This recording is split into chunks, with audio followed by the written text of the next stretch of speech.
So, first of all, Nirvana or Moksha or liberation or heaven or whatever our particular religious or spiritual tradition may call that state of oneness with God. First of all, it's not something to fight for. I don't think you could get it through fighting. Because in fighting, there's always at least two. If I'm fighting someone or something.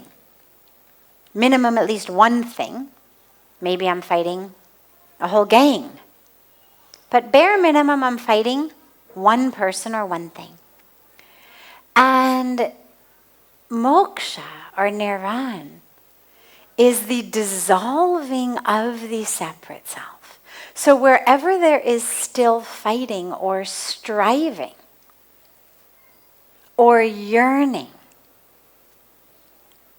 there can't possibly be that state. Because if I'm fighting against or I'm yearning for or I'm striving for or craving for, well, there's still something that's separate. It is a renunciation of separateness. It's an awareness of fullness. But going back to your specific question of, well, if after we attain that, we just end up having to start all over again, that isn't actually true.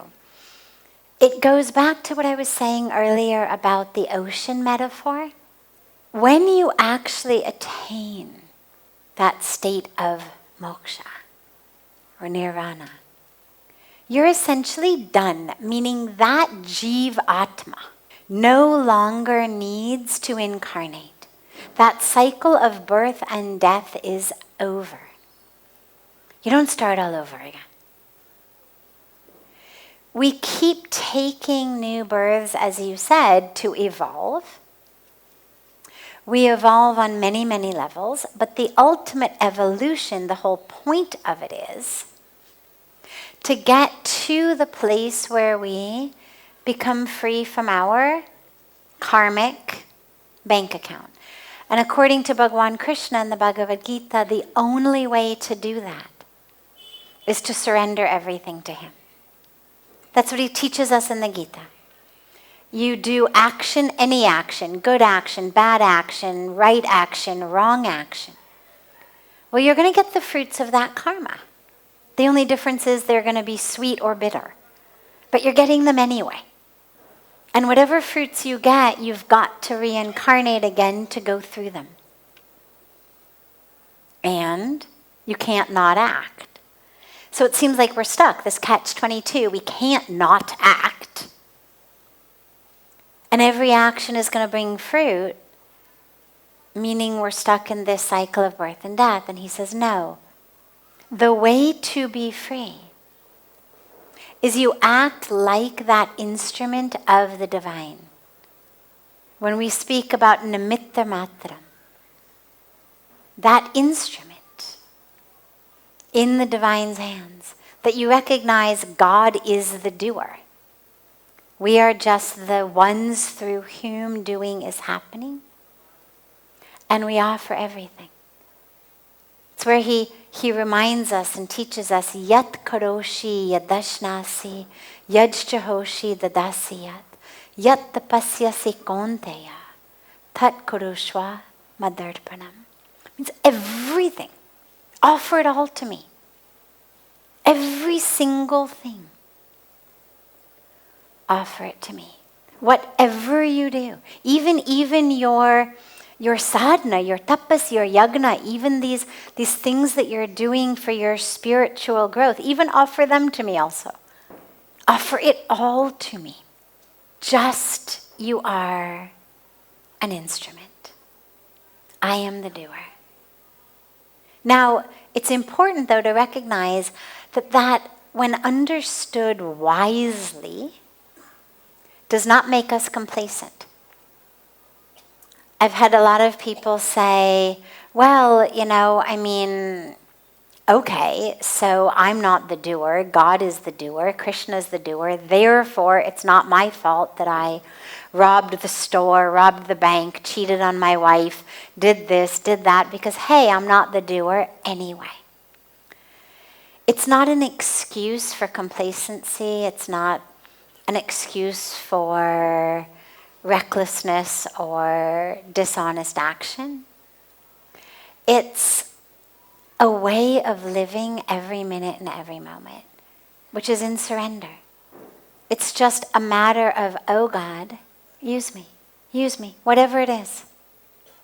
Just use me. However you want to flow through me, flow through me. I'm just a vessel.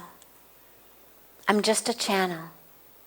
And when you're still in your body, it's what we call Jivan Mukti, free while living. And then when you leave the body,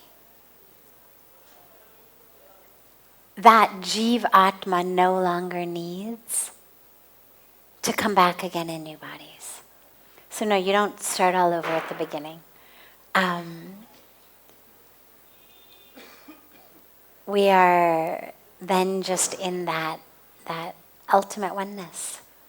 So that's the whole point of the evolution.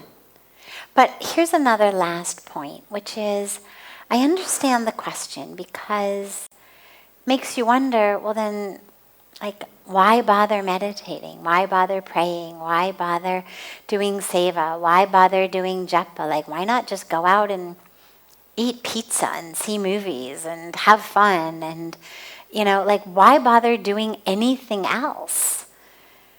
If this whole thing is just either going to start all over again or it's this kind of endless cycle.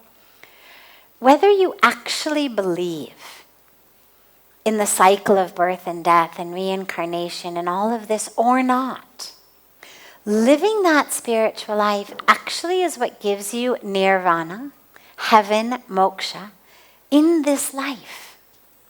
Forget next life. Forget not having to take another life.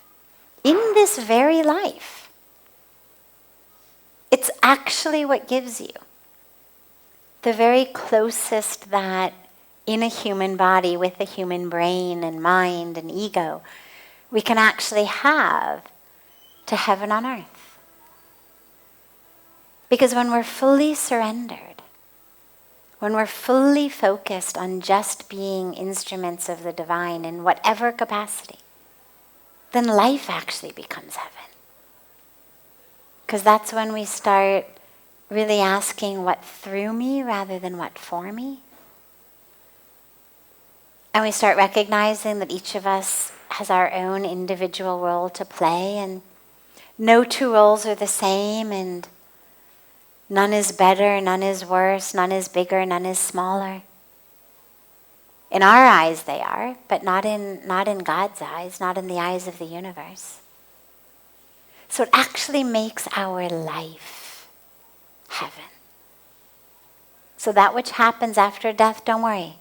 Whatever's meant to happen is going to happen. Work on living in nirvana now, here in the body.